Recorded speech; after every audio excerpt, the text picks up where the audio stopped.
दोस्तों, महाभारत हिंदुओं का सबसे पवित्र और विस्तृत ग्रंथ माना जाता है। लेकिन समय के साथ महाभारत में कई सारी काल्पनिक घटनाएं भी जुड़ती चली गई हैं, जिनका मूल महाभारत से कोई भी लेना देना नहीं है। और कई घटनाएं तो इतनी प्रचलित हुई हैं कि उन्हें तो महाभारत का एक महत्वपूर्ण अंश माना जा चुका है, जबकि ऐसी घटनाएं कभी हुई ही नहीं थीं। तो हम आज की इस वीडियो में महाभारत की ऐसी ही काल्पनिक घटनाओं को आपको बताएंगे जो असलियत में कभी महाभारत का कोई हिस्सा ही नहीं थी। इन्हें बस समय के साथ लेखकों ने काल्पनिक वृतांत के रूप में लोगों के सामने रखा था, लेकिन लोगों को यह इतनी पसंद आई कि लोगों ने इन्हें मूल महाभारत का हिस्सा ही मान लिया। यहां तक कि इन पर कई फिल्में और पुस्तकें तक लिखी जा चुकी हैं।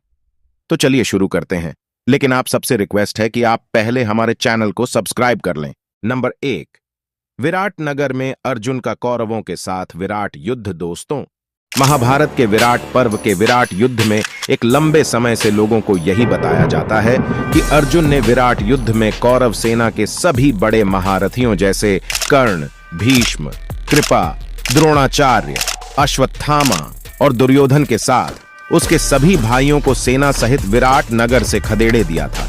लेकिन वास्तविकता में ऐसा कभी हुआ नहीं था। जब कीचक वध के बाद विराट नगर पर जब त्रिगदराज सुशर्मा दुर्योधन के कहने पर अपनी सेना के साथ आक्रमण कर देता है, तो विराट नरेश अपनी सेना के साथ सुशर्मा से युद्ध करते हैं, किंतु सुशर्मा से परास्त हो जाते हैं और त्रिगदराज सुशर्मा विराट नरेश को बंदी बना लेता है। यह खबर जब विराट के छोटे बेटे जो युद्ध में नहीं गया था उत्तर को पता चलती है, तो वह अपने पिता को बचाने के लिए युद्ध में जाने के लिए तैयार हो जाता है, किंतु उसके पास कोई सारथी नहीं था, क्योंकि सारे सारथियों को तो उसके पिता पहले ही युद्ध में अपने साथ ले गए थे। इस पर अपनी दासी सरिंद्री यानी द्रौपदी के कहने पर उत्तर बृहनलला यानी अर्जुन को अपना सारथी बना लेता है और युद्ध के लिए चला जाता है। किंतु सुशर्मा की विशाल सेना को देखकर उत्तर भयभीत होकर महल को वापस लौट जाता है और यह सारा वृत्तांत अर्जुन अपने बड़े भाई युधिष्ठिर को बता देते हैं। तब युधिष्ठिर कहते हैं कि यह राज्य उनका भी है और इसकी रक्षा करना उनका भी धर्म है। इसलिए वह अर्जुन को कहते हैं कि वह उत्तर को लेकर जाएं और उनके हथियार अस्त्र शस्त्र लेकर आ जाए, किंतु वह ध्यान से जाए कि कहीं उन्हें कोई देख या पहचान ना ले। अर्जुन उत्तर से कहते हैं कि उन्हें पता है कि उनकी कौन मदद कर सकता है, लेकिन उनसे मिलने के लिए उत्तर को बृहनलला यानी अर्जुन के साथ चलना होगा। उत्तर इसके लिए मान जाते हैं और बृहनलला यानी अर्जुन, जो सारथी के रूप में उत्तर को जंगल के भीतर उस स्थान पर ले जाते हैं जहां पांडवों ने अपने सारे अस्त्र शस्त्र छुपा रखे थे। यहां अर्जुन उत्तर को इस बात को राज रखने के लिए कहते हैं और पांचों पांडव अपने अस्त्र शस्त्रों के साथ विराट नरेश को त्रिगदराज सुशर्मा की सेना से मुक्त कराने के लिए युद्ध में उतर जाते हैं। अर्जुन अपनी धनुर्विद्या से सुशर्मा की सेना को दूर हटा देते हैं और भीम विराट नरेश को सुशर्मा से छुड़ा लेते हैं। वैसे तो भीम सुशर्मा का वध करने वाले थे, किंतु अपने बड़े भाई युधिष्ठिर के कहने पर वह सुशर्मा को जीवित छोड़ देते हैं। तो इससे तो साफ है कि अर्जुन ने विराट युद्ध में कहीं से भी कौरव सेना के साथ कोई युद्ध नहीं किया था। नंबर 2, कर्ण की पत्नी पद्मावती। दोस्तों, दक्षिण भारत में लिखित अधिकतम महाभारत की पुस्तकों में पद्मावती एक सूत कन्या को कर्ण की पत्नी के रूप में बताया जाता है। यहाँ तक कि इन दोनों के मिलन और प्रेम विवाह की पूरी कहानी का वर्णन भी दक्षिण भारत की इन पुस्तकों में देखने को मिलता है। लेकिन हम आपको बता देना चाहते हैं कि असल महाभारत में तो कर्ण की पत्नी का नाम तक नहीं बताया गया है। फसल महाभारत में तो कर्ण की पत्नी का केवल 2 बार जिक्र है।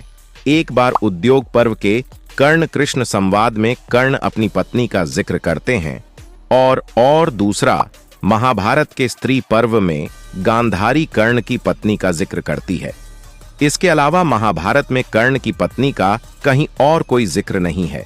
इसलिए अगर आपने कर्ण की पत्नी पद्मावती की कहानी कहीं भी सुनी है, तो यह केवल एक काल्पनिक घटना है जिसे दक्षिण भारत के लेखकों ने संस्कृत से अपनी भाषा में अनुवाद करते समय महाभारत में जोड़ा है।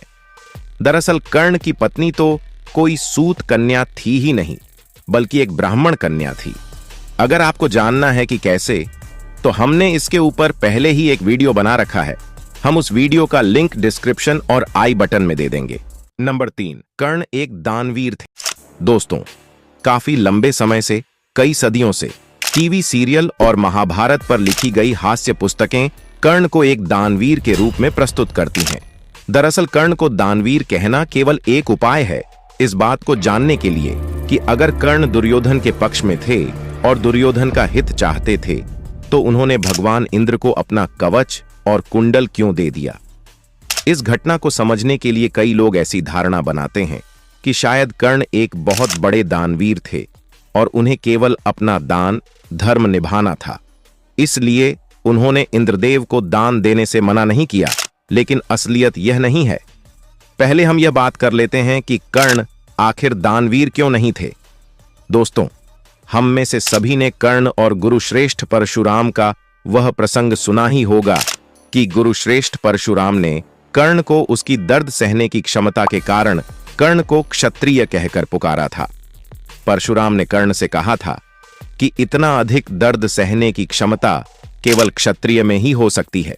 अब क्योंकि गुरुश्रेष्ठ परशुराम एक गुरु थे तो कर्ण को इस कथन से यह शक हो गया था कि शायद वह सूत पुत्र नहीं बल्कि एक क्षत्रिय हैं।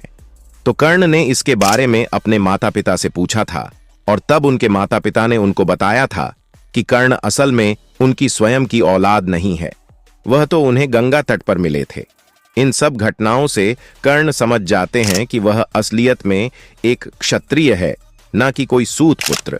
अब क्योंकि क्षत्रिय कभी भी किसी ब्राह्मण को दान देने से मना नहीं करते, इसलिए कर्ण ने भी कभी किसी ब्राह्मण को दान देने से मना नहीं किया और इंद्रदेव ने भी कर्ण से दान मांगने के लिए एक ब्राह्मण का ही भेष धरा था। हालांकि कर्ण को पता था कि वो इंद्रदेव है, इसलिए उस समय दान देना ना देना कर्ण की मर्जी पर था, ना कि उनका कोई धर्म था कि उन्हें दान देना ही है। इसका एक और सबूत यह भी है कि महाभारत कुरुक्षेत्र युद्ध के 14वें दिन की रात्रि में जब कर्ण ने घटोत्कच का वध करने के लिए अपनी वासवी शक्ति चला दी थी, तब श्री कृष्ण ने अर्जुन को कर्ण का परिचय देते हुए यह बताया था कि कर्ण ब्राह्मणों को समर्पित थे, जैसा कि हर क्षत्रिय होता ही है। तो अब अगर यह प्रश्न उठता है कि अगर कर्ण कोई दानवीर नहीं थे तो आखिर उन्होंने इंद्रदेव को दान देने से मना क्यों नहीं किया। इसका एक साधारण सा और आसान सा जवाब है जो कर्ण की महानता को और उनके पवित्र चरित्र को साफ तौर पर प्रदर्शित करता है।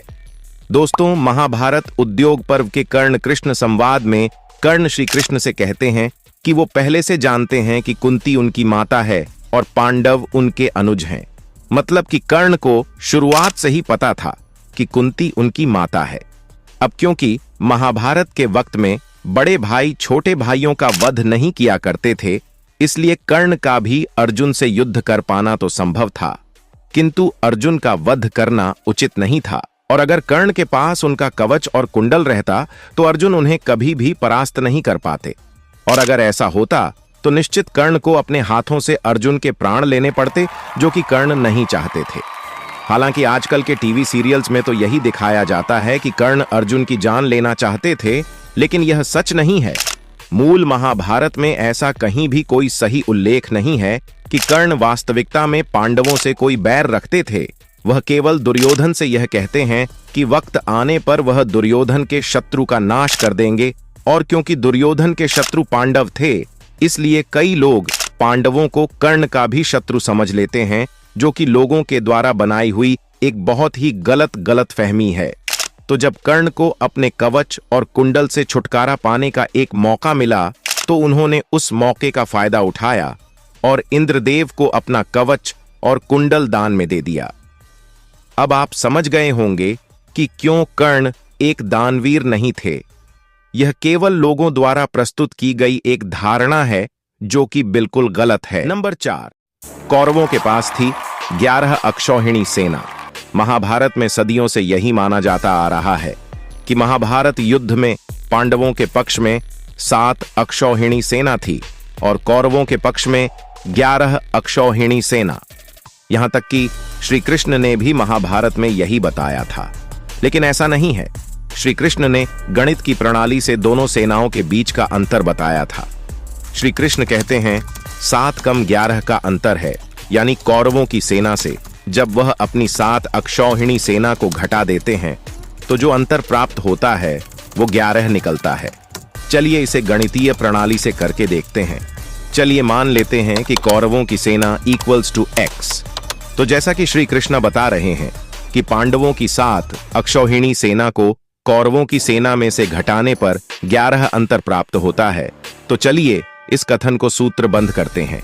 x यानी कौरवों की सेना घटे पांडवों की 7 अक्षौहिणी सेना बराबर है अंतर 11 के।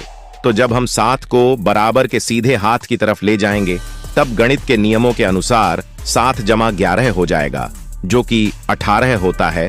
तो इससे पक्का है कि कौरवों के पास 18 अक्षौहिणी सेना थी, न कि 11 अक्षौहिणी सेना। इसका सबूत यह है कि महाभारत कुरुक्षेत्र युद्ध के 13वें दिन की रात्रि में दुर्योधन जयद्रथ से कहते हैं कि उनकी 11 अक्षौहिणी सेना उनकी रक्षा में तैनात रहेगी। तो दुर्योधन के पास अगर 13 दिन में भी 11 अक्षौहिणी सेना थी तो निश्चित है कि उसके पास 11 अक्षौहिणी सेना से ज्यादा ही सेना रही होगी, क्योंकि महाभारत के 13वें दिन तक भी तो उसकी सेना की 7 अक्षौहिणी सेना का वध हो चुका था। इसके अलावा अर्जुन ने अकेले ही कौरवों की 11 अक्षौहिणी सेना से अधिक सेना का विनाश किया था। तो जो बाकी अक्षौहिणी सेना भीम, अभिमन्यु, घटोत्कच और अन्य पांडव योद्धाओं ने नष्ट की थी वो क्या थी? इससे साफ है कि कौरवों के पास 18 अक्षौहिणी सेना थी, न कि 11 अक्षौहिणी सेना। आखिर में हमारी इस वीडियो को देखने के लिए आपका धन्यवाद। हम आपसे जल्दी ही मिलेंगे।